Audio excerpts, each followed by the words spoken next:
Hello, good evening, Pratap ji. Can you see? Good evening, Sachin ji. How are you? How are you doing? I'm doing fine. Okay, very good, very good. Yeah. So let's continue from last time. It's good to see you. Yeah. We are, of course, making a video recording, and then the audio is also being recorded here, which is really good. I have put two quotes in the chat box. These quotes are from Francis Lucille, and I thought that maybe we could take a look at those also, because as you know, the Angel Wing program has three basic areas that we're trying to promote. One is self-mastery, the second is personal transformation, the third is human upliftment. So I have some questions for you regarding your perspective on some of these.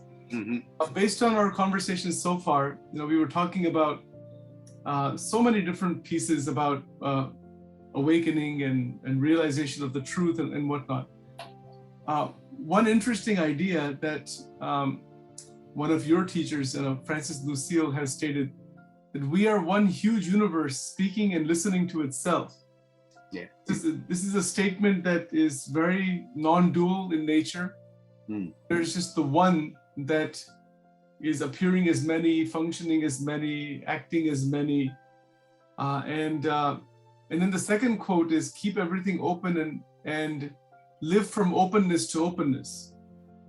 So in looking at both of these ideas from Francis Lucille, what is your understanding of these? I mean, how would you convey what he's trying to say to the general public? What he's saying, that our experience is only consciousness. In other words, we as consciousness only know consciousness. So it's like your consciousness is speaking from one body and the mind, and the other body and the mind is listening. The consciousness is listening also. You can say that. Because it's all our experience, as I had told you, that anything that we experience, if you inquire further than the Nama Rupa, then underneath that, you will see that the experientially anything, even the object, is experienced as consciousness. First discrimination is between the consciousness, that the subject, and the object. Object being the Sat, the existence, isness is the object. But that object is experienced only by consciousness, being aware. In other words, awareness and the consciousness the same. I use it as synonymous. So we experience first this subject-object. And the subject is the experiencer, because objects don't say what it is. Always, any object can never say what it is. So this subject is experiencing the object also is itself, because it's the only one that experiences that object. And the ultimate, beyond the name and Nama and Rupa, if you inquire further, then you will see that this experience of any object is being conscious. Being conscious in the sense a thought arises of that object, that this is a television, this is the tree, this is the dog. They are all experienced in terms of thought finally. So these thoughts are arising in the consciousness as consciousness. It's zero distance from the consciousness. So that's what he means, that everything in this world ultimately is consciousness. And the mind is given so that we can live in the practical world by having all these separate objects in our mind, so that we can use these separate objects depending on the use of the separate object. Yes. So how does that relate to self-mastery? That when a person is trying to live in this regular world, in this actual world, with so many different varieties of experiences, and there is so much difficulty in so many people's lives in so many ways. There are many conflicts, like we said before. There are many worries and tensions and fears, and all these things are present. What you just stated right now, that is like the ultimate truth. That is the final truth. How does one apply that wisdom? Right now, I would say that if we realize this ultimate truth by inquiry, by persistence, by really going after it, by longing for it, interested so much, then it will become our own experience also. And what happens is that when we know that in this world, the conflict exists only when I take myself as a separate from the other person, then only the conflict can exist. Now, this experience eliminates any separations. So everybody is me, and me is everybody. It's like that. So when we deal with the object, we have this understanding of the non-duality that guiding us to live in this dual world, where our actions and our reaction rather will stop, and we deal with the people in a very happy way. We will not be upset by them, by anything that they tell us about us or anything. We will work together, we will love, we will care for the people, because they are all us now in our experience. Only they are appearing as the different bodies and a different mind. They are underneath the different minds and the different bodies, we are only one.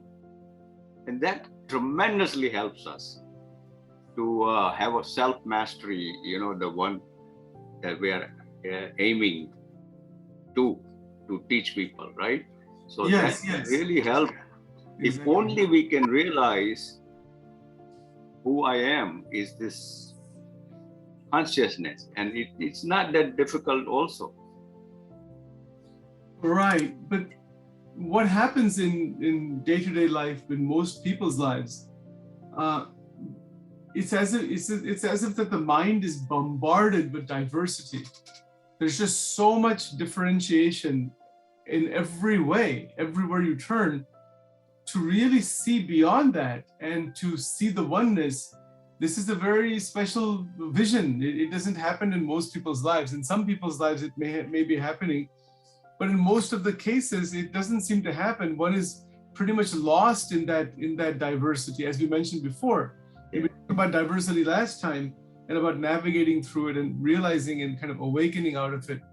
But one is very much caught up in that, and then, as J. Krishnamurti would say, the unknown, the known and the unknown, that which is the unknown, that and we can call that the consciousness or the awareness or the Brahman or whatever language, God or whatever we want to call it, whatever it is, that the actual touching of that, the actual realization of that is possible in terms of the mind itself, because that's the only instrument we really have is the mind. The body is there as a mechanism, as a physical mechanism, but the real instrument we have is the mind, and then that psychological me, the ego, which is grabbing hold of that differentiation, and it's really holding on to that differentiation and strengthening itself again and again and again.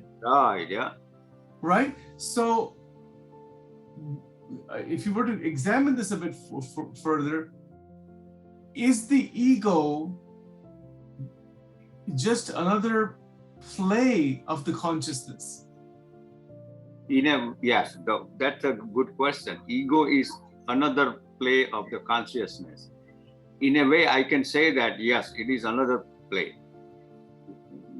What we mean by ego is that this consciousness itself identifies with the mind, and the mind-based sense of me is what we call ego. Yes. So now this ego is required in the way that our mind cannot speak.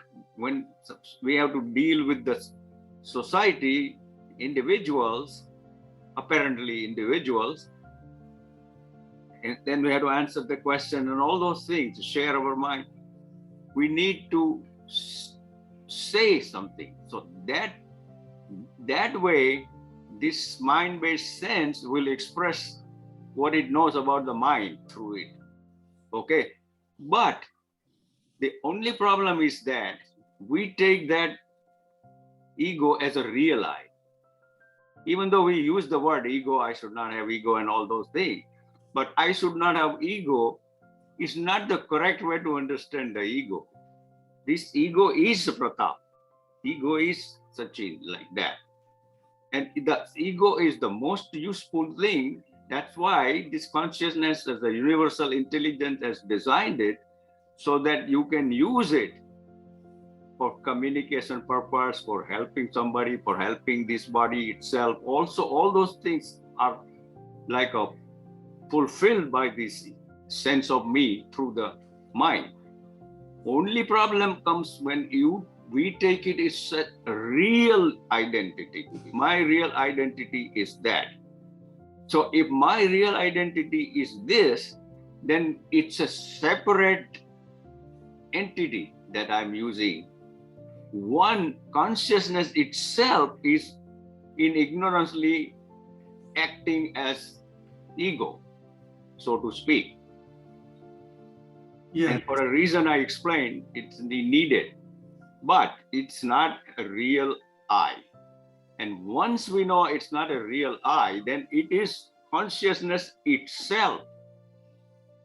So and that realization will go a long way to make that a real instrument.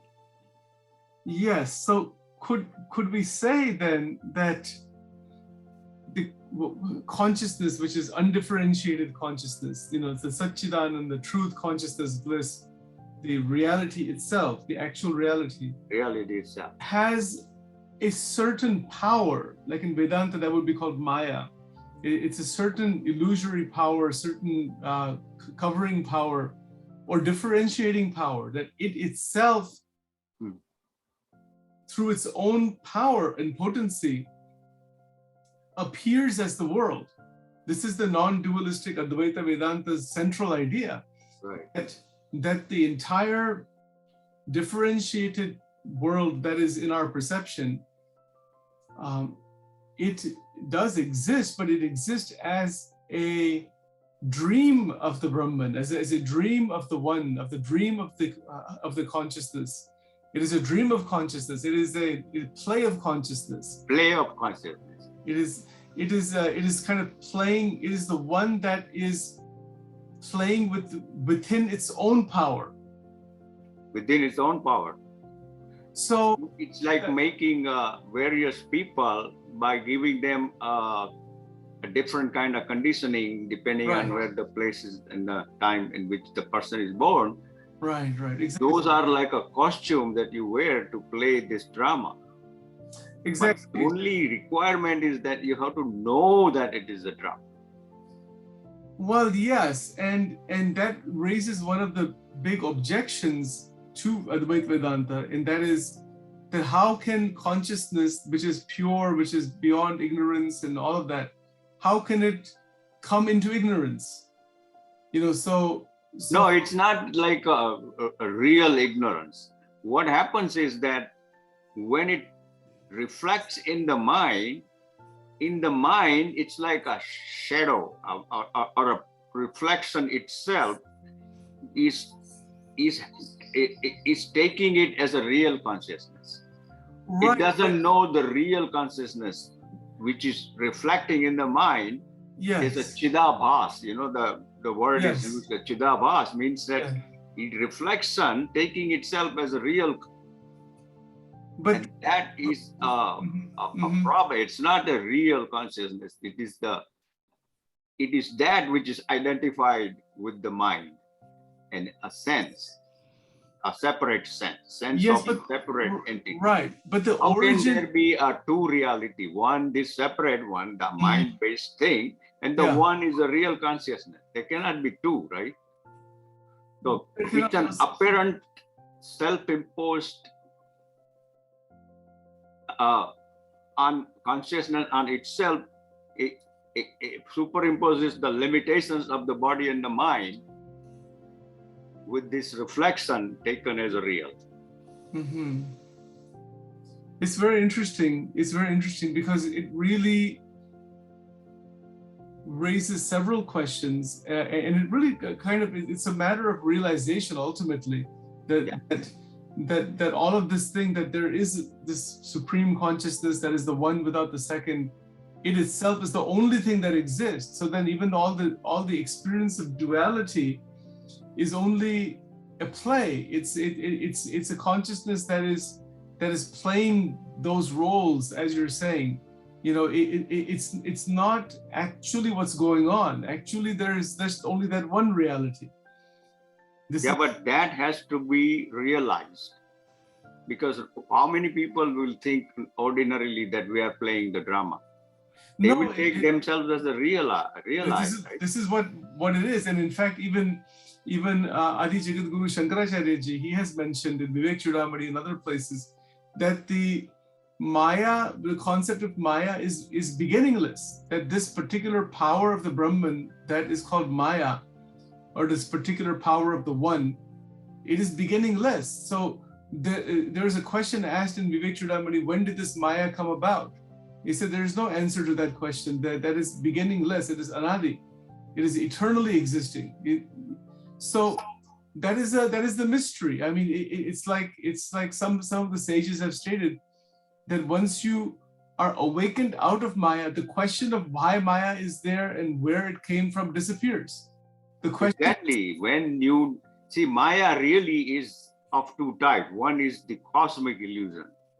Everybody will see the rainbow. Everybody will see the mirage. All those things are like a cosmic one, you know. So many other things that I don't remember now, but so many other things will appear differently. You know, like another one will be the snake is seen on the rope, you know, in the dusk. So all those things are cosmic. And then there is another one that is a personal illusion that we call delusion, really. I don't know who I am. So that's a personal one. So that is an individual Maya. But the Maya is nothing but the ignorance. So when you find out who you true, or when you find the truth, then the Maya ends. Okay. That which ends cannot be the truth, right? Right. So that's right. And as we talk about self-mastery and transformation and moving ahead and being free and all of these things that, you know, we're trying to do as a service to humanity, there are so many individuals who are just lost. They're just lost in the confusions of the world and the problems of the world, the negative emotions that come about, the violence that's there, the wars. Even like J. Krishnamurti talked about, so many wars, 6,000 plus wars. And interestingly, in his life, he was frustrated at the very end, saying that not a single person has gotten what he's talking about. Right. You know, I mean, he made such a statement. Even if you look at the Ramana Maharishi, Ramana Maharishi is from the South India, and he had this, at a younger age, he had the realization of the Atman, and he thought he was going to die and all that. There's a whole incident of that. Yeah. And basically, mind and everything became very steady, very, very still, very calm and purified. And then in that realization of that self, the Brahman never left him. He was doing everything in this world, but that realization always was there, and his personality was shining with that realization. So his people who came near him could experience that realization, could be touched. This is what we what is known as an enlightened being or an awakening being, or as the Buddha, or as someone who has the realization of the truth. their personality, their body, their mind, their senses, it's all vibrating with that realization constantly. Right? So and yes, and only when one realizes its true nature, then only this world is taken as a drama or a dream. yes, Before you cannot take it. You take it very seriously before that I am this body mind based individual, and yes, others are different than me. Exactly. So that sense of difference is what is the root of the division between. Beautiful. The separate I that we use for ourselves with the name is the root cause of it, because there cannot be two reality. One reality everybody knows is the reality of Atman or consciousness. Most people will say Atman or consciousness. Yes. It's only in the information, intellectual knowledge, but they know that there is a reality. Yeah. Then how can there be another reality that is a separate? Because this reality is universal already, right? The consciousness, we all are.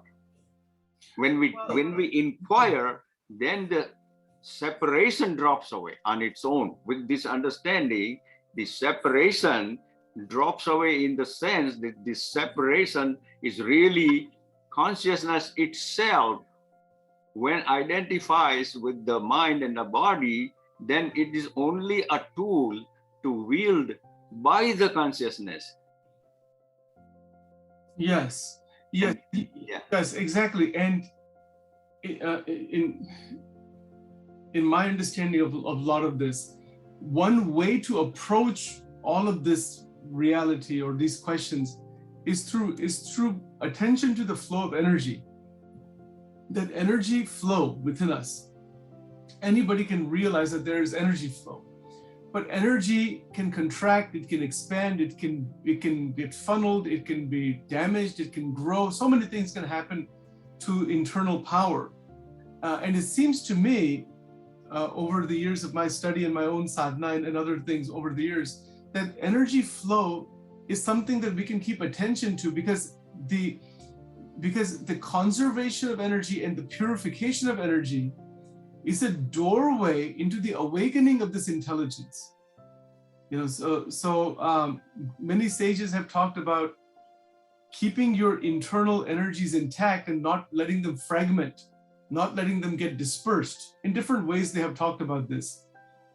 And so many people in today's world are suffering from depression, from anxiety, from bipolar disorder, from family conflicts, and I mean, all of that, whatever that may be, there is definitely energy disturbance in that. The mind's energy, the brain's energy, all this massive disturbance is experienced. And one is identified with that disturbance to the point where that me that is identified, the psychological me, is just lost in that disturbance. Right, exactly. Right. I mean, and it goes on for years and years, and the psychiatric medications are pumped into the system and to try to shut the problems off. And I mean, like 70% of all medications in pharmacies are psychiatric medications because they're trying to shut off the disturbances of the mind. Yeah. So in the Upanishad, it is mentioned, in the Amrut Bindu Upanishad, it is mentioned, Man eva manushanam karanam bandhamokshayoho. It is mentioned that the mind is the cause of liberation and the mind is the cause of bondage. Both are points that are written there, and all sages, all scriptures of the world talk about bondage and freedom. Can you shed some light on what you think this means? How can the mind be the cause of its own bondage? How can the mind become the cause of its own liberation? What do you say about this? Yeah, my understanding is that in the way that I put it, my understanding is that there is no, mind has not to be blamed at all in itself, right? Right. Only problem is that when we take the mind-based sense on the part of the consciousness itself, real, then is a problem. Mind in itself, but mind is the solution and mind is the problem and all those things we hear. But to me, it implies that the mind can be manipulated or done something only by the sense of me, which we are taking it real, who says that I have a mind. and it's my mind. All those things it says. And still don't realize that if I have a mind, I cannot be the mind. If I have a body, I cannot be the body. That's not realized, and that's why the mind becomes a problem, because of this separation generated by the mind. So one of the things that Ramana Maharishi mentioned, we talked about him last time also. Ramana Maharishi stated that that the mind is actually no different from the consciousness, but somehow the more it gets agitated, the more that agitation produces the names of the world of names and forms. It's like the world of names and forms are these ripples of consciousness, like the waves on the ocean. The waves are only the ocean, but in some sense it seems to be that they're different, but they're really not. There's just the ocean in a different form. So all of the diversity we see, all of the differentiation we see, all of that thing, even though it would exist still, in the awakening out of that awakening out of that is a path of inquiry. So what he has stated, Ramana Maharishi stated that the path of inquiry is direct path. Yeah. This awakening. The other paths, whether it is karma yoga, bhakti yoga, believing in different gurus, or doing different sadhanas, or ashtanga yoga, or whatever else is there, these are like preparations for inquiry. They are just exactly right. And what we are talking here in this interview and the last two is the direct approach. Direct approach. Maharishi always tells that the mind is inherently I thought. I there, which is a separate I, as a thought. Exactly. So that takes the reality of the mind as the I thought. So, and that I thought was identified with all the objects in the mind as I. Yes, exactly. And when we consider the question of self-mastery, it really boils down to, or it kind of can be said that in essence, it is mastery in realizing the nature of thinking. It's the realization of the nature of the internal world of thinking and memory and feeling and all of this thing. It's the nature of it. It's right. And also you can say that all we have to know is to find out how everything works and how everything relates to the reality. All that we see apparently in Nama, Rupa and everything, they have some relationship with the truth. And that truth, if we realize of this Nama, Rupa and everything, that will automatically take care of our own realization. And out of that, seeing, like Krishnamurti said, seeing the truth will set you free. Yes, exactly. So truth has to be realized. Exactly. So I put a slide up here. I hope you can see this. So I have some questions for you regarding this. There's 5 points here, and these are thoughts, emotions, memories, desires, and core energy. That these 5 are inside of us. And in fact, they are us, including the body. Just around this is the body. So one of the ideas in the Angel Wing program and the program that I also developed, the EPE program, this entire process is constantly going on, and it needs the light of awareness, that my thoughts, my emotions, my memories, my desires, and my energy, that the awareness of all of them together, because they're just different aspects of the one thing that we call the mind. So this is there. We have actual memories, but interestingly in Vedanta, these are all objects of perception. So thoughts are objects of perception, not as a physical object, but as a subtle object. Yeah. An emotion that comes about, all different kinds of emotion. It's a conscious experience, Right. sensation, etc. That is also an experience, but it is an experience that is occurring, that is still observed. That this is my emotion. I feel sad, or I feel happy, or I feel whatever I feel. Yeah. There is the me that is feeling, but what seems to happen in almost everyone, that the experience of feeling or the experience of thinking, one is in total identification with that experience, rather than a state of observation of that experience. Right. Yeah. Right? So this is the basic difference. When we look at the teachings of J. Krishnamurti, when we look at teachings of Advaita Vedanta and Francis Lucille, let's take those three. And even the Bhagavad Gita and other Vedantic scriptures and other Vedantic saints like Ramakrishna Paramahansa or Brahman Maharishi or whoever they are. Yeah, Nisargadatta. Nisargadatta, and there's many others also. When we look at all of them and the scriptures that they have brought out, or the teachings that they have brought out, the one thing that really is like it runs as a theme is this difference between this identification with thoughts and emotions and memories, and the de-identification, in the sense that these memories and thoughts and personal identity, this is there, but that's not who I really am.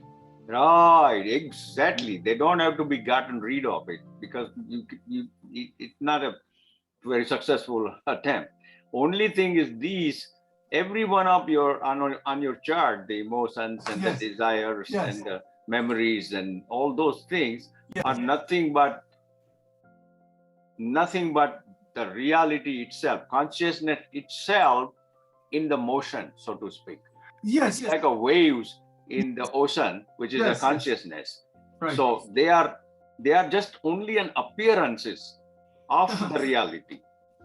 Well, it's That has to be recognized, but we don't recognize. And what we say is, what Yeah. happens is that as soon as we see some desire arising in our awareness, then we immediately say, my desire. The desire becomes mine. Now, when the desire becomes mine, it gets an extra power to just sustain itself. Yes. Without the attachment of the me to the Right. desire, the desire falls away.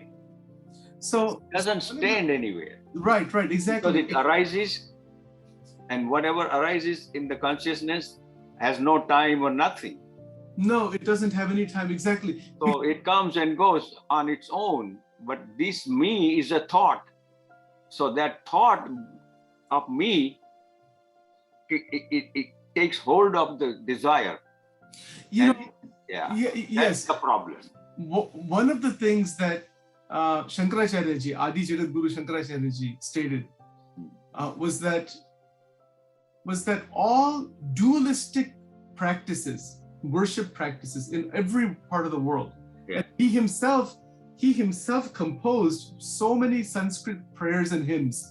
80% of his literature is dualistic worship in one sense, but but it also has the thread of non-dualism in there.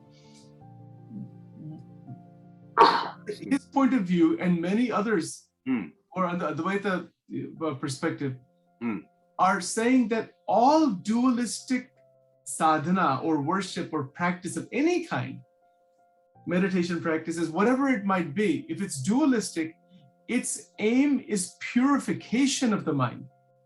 It is a preparation for the mind to delve into the self. It's a preparation for the mind to fall into the self, or to reconnect with the self, or however we want to put that. However you want to put it. However you want to put that. And most of them talk about purifying the mind. Yes, exactly. It's a preparation and purification, and that is a interesting word, but because when we talk about self-mastery does have to do with purification. But that, to understand what is purification, we can look at it via negativa and saying, let's detect all the impurities. You know, so we could approach it through the back door, as J. Krishnamurti would say, and approach it to the back door and see all of that which is impure. Perceive all that which is impure, and that which is left is pure. Yeah, the problem I see is that when we say that you have to purify the mind, then what comes to purification is the sunana, jealousy and anger and envy, and all those things come to mind. So that is like an indirect way of purifying. But the direct way is that these impurities happen or are there only because I consider myself as a separate. If I consider myself as a separate, then only I will have anger with somebody else, or envy of somebody, right? Or jealousy or greed, all those things. So root cause of even this impurity is the bigger impurity called ego. Yeah. That has to come. That's the root. Yeah. If it comes through the path of the bhakti or devotion, yes, fine, but it's still not a direct path. Right. It's a support. But we can use that in the self-mastery, as you said. Yes. So one of the statements of Ramana Maharishi, again, he stated, that, I'm quoting him, he said, I shall declare truly the essence of the final doctrine of the Vedanta. This is in one sentence he has put the final doctrine, as you were saying, that when the ego dies and becomes that, the self of pure awareness, alone abides. So the ego, so this notion of the death of the ego, or you know, I mean, again, language is always imperfect. You know, all language is pointing to something. As we have talked about, the ego has a functional purpose. It has an interactional, transactional purpose. You know, as we say, the Vyavarika level of reality. Vyavarika is the transactional level of reality. But interestingly, that transactional level, transaction with all of reality, it becomes masterful. The transaction itself is masterful when the ego is not functioning beyond its purely transactional level. Yeah, that comes when when there is an understanding on the part of the not quite the ego, but on the part of this consciousness itself, which is in ignorance at that time, by taking it as a real, it realizes this by frequently going and listening to the sages and saints, and very much interested in finding out who am I. All those things happens. Then it dawns on that thing, and it just is, oh my God, I am consciousness. I am not this separate identity. Yes. Once that is realized, then it automatically becomes the tool of the true master or mechanic called consciousness. It's a cognitive way of realizing it. Direct paths are always a cognitive, because cognitive meaning that I know already I am consciousness, but I just don't know it. So it's a matter of recognizing, right? Yes. So when an individual begins to live in this, you know, but before they get to this realization, could we say that there is an intermediate state of great psychological stability, mental harmony, stability, like a synchronicity? There's a great harmony inside the mind. Before that light of consciousness, you know, that awareness, 100% awareness comes, the mind has to get to a profound stability. Before that happens, the instability and the running around in thought loops and all this stuff and regurgitating old information again and again, that is just chewing up energy. It's just chewing up the potential power within us. So what do you say about the stability of the mind? the stability of the mind is very important, but that stability comes from very much interested in knowing, very much longing for knowing. Yes. Anything I can give up for this truth. That kind of a thing makes your pursuit sustained pursuit, not just go. So that kind of stability will get the mind when there is a tremendous interest on the part of who goes to the satsang, who goes to the temple and all those things is we think that it's I go, I is a Pratap. No, because I am Atma in ignorance. So when I go, this part in me that is Atma is now waking up, but I have to go there, I have to go there. All those things are happening to the Atma part, even though it's in ignorance.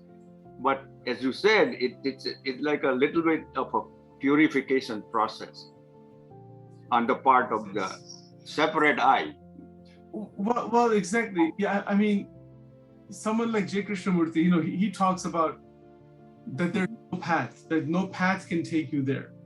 So what that would mean is that the various paths, the various approaches taken are within the framework of the mind and emotion. I mean, that's what they are. I think we can see that very clearly that that's the case. And then as that is the case, then what you're left with is just a tremendous silent observation.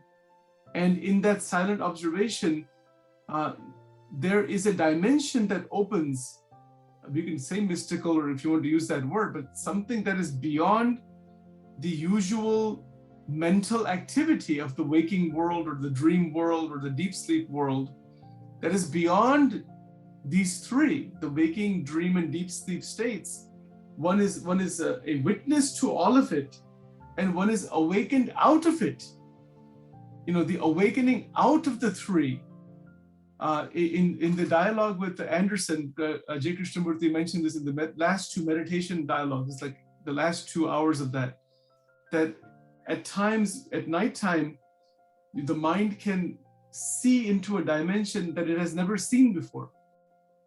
It is a meditative state where there is no carryover, no confusion, no fragmentation, no identification with it.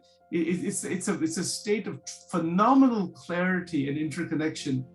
And then in that, the awakening is there. The mind sees into something totally brand new. Your thoughts on this idea? Yeah, as I understand that the mind becomes silent when this separate identity with mind is now interested in pursuing the truth of who that separate identity is. Yes, so that's correct. That already indicates that now this identification is kind of a loosening up, This identification is Sitalikaranja, loosening up. And that loosening up makes mind more and more quiet. Yes. If you don't have identification with the mind, then mind in itself will become quiet, silence, and pave the way to the truth. So again, great sages who are very awakened and enlightened, I would say all of them, except for J. Krishnamurti, has talked about the importance of practice. That's called abhyasa in Sanskrit language.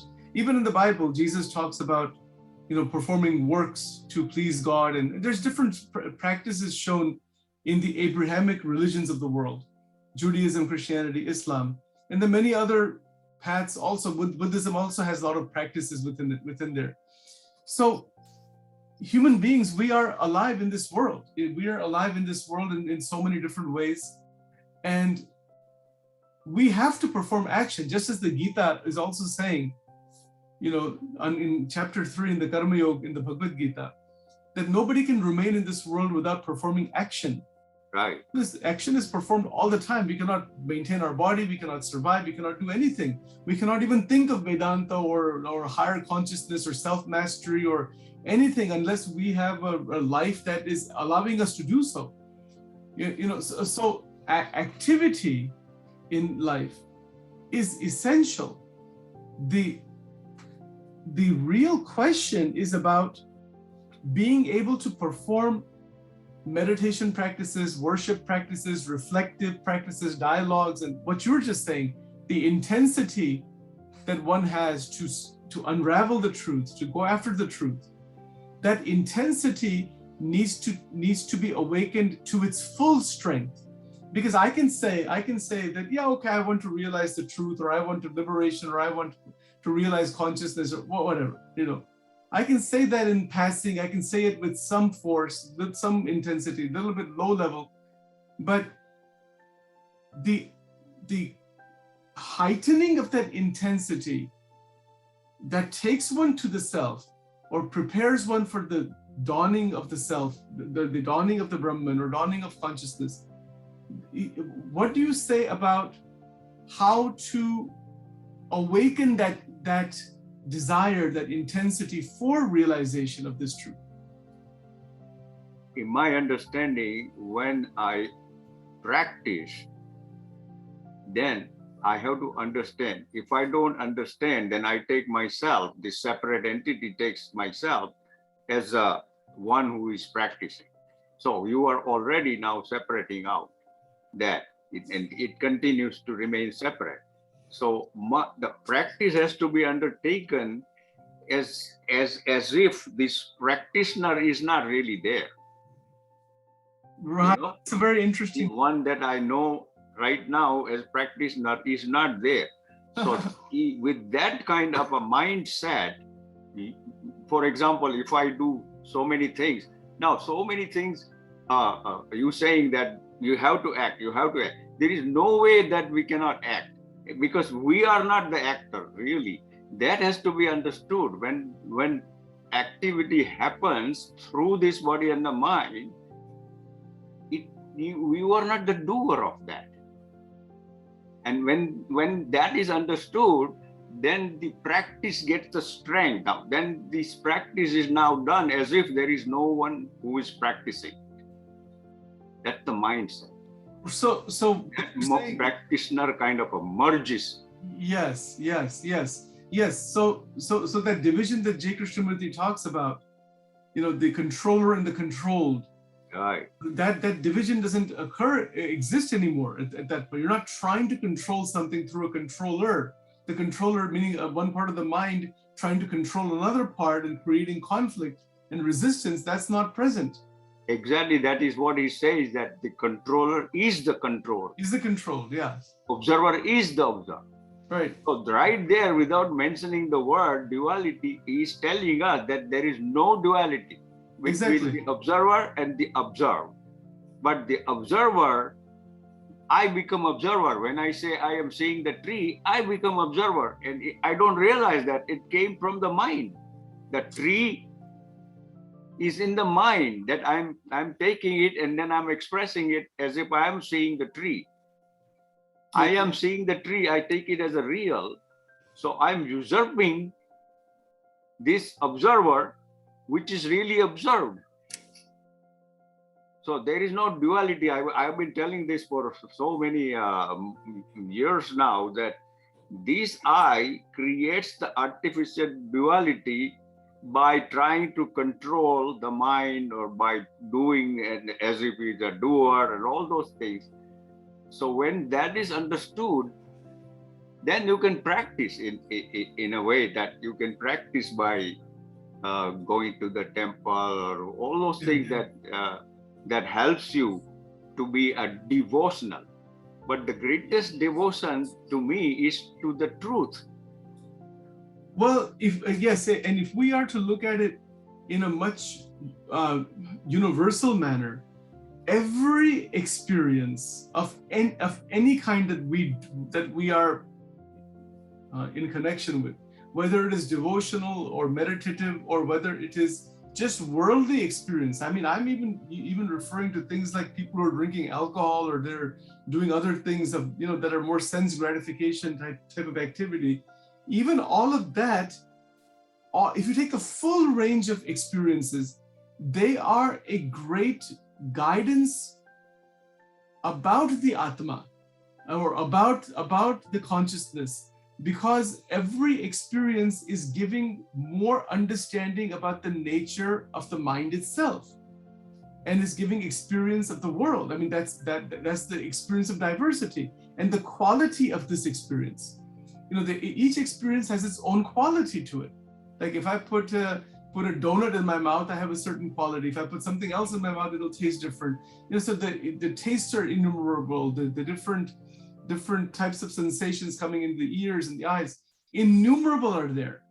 But amidst all of that, there is an opportunity to take the variety of experiences and just be with yourself and recognize that, yeah, you've had those experiences, but it doesn't mean that one is to be lost in those experiences blindly. It's like opening your eyes, like, you know, like in the Gita, Krishna is saying that I'm giving you divine vision. Divyam dadamite chakshuhu. You know, that the divine vision opens up, the divya chakshu opens up. To me, one of the ways of understanding that is that the vision becomes broad. It opens up because of life's experiences. There are so many experiences we all have of all kinds. Those experiences are a doorway to realize their limitations, and it is a doorway to realize the consciousness itself. And we'll stop here in just a moment. What do you say about this? That whole range of experiences are a means to this further development? As far as the experiences are going, the experiences have two kinds. One, they are all mind-based experiences as thoughts. Okay. Now, those experiences have to be realized as that there is some experience of that experience is ever present in all experiences, and it is not a thought. Yes. All experiences are exactly. thoughts that are phenomenal, that mind thinks about it, you know. So that experience requires the presence of awareness, and that presence is to be noticed. Then those experiences become very useful, you know, to understand. Because when I say, my favorite example is that when I say I'm seeing a tree, the seeing part is very important. The seeing is always there, which now from the mind I add the memory of tree, and on the subject side I add the memory of myself, me, yes. right? Now when we see that, then we realize this seeing experience is a ever-present, never absent experience that has this two things, the object and the subject from the mind. But the reality is only that particular seeing, being aware. That's one of the things, that it's a being aware. So recognition of the ever-present experience in all mind's experience is very important, because yes. what the mind adds as a subject is not really subject. On the contrary, it's the object. Yes, exactly. Okay, all right, so we'll stop here for today. We'll pick it up on Thursday. Very interesting, very profound, and very powerful, Yeah, very interesting question and the answer we discussed together, you know, with the help of each other. It's so fulfilling, you know. It's because what we're trying to do in Angel Wing, we are trying to get each person's perspective, and everybody's in their own level of evolution, their own state, and there's no right or wrong to any of it. It's for each person to express themselves and to go into a little bit of dialogue. So what I've been doing, I've been studying up on so many different things over the years, and it's really amazing to have this opportunity that, without any division with anyone, with respect and with a great deal of love and affection, to open this up to the world community to continue this work in this way, that each person can evolve in their own way and can share what is their vision perspective, because the more we share with each other, the more we are benefited in that path, as you're saying. The more we discuss, the more we talk about, the more we contemplate, the more we probe, to that extent, there is more wisdom that dawns on the mind. Yes. So exactly, because by exchanging with an open mind, yes, and looking at these things and not just stop at something so obvious, that we have been taking it as a real. Yes. That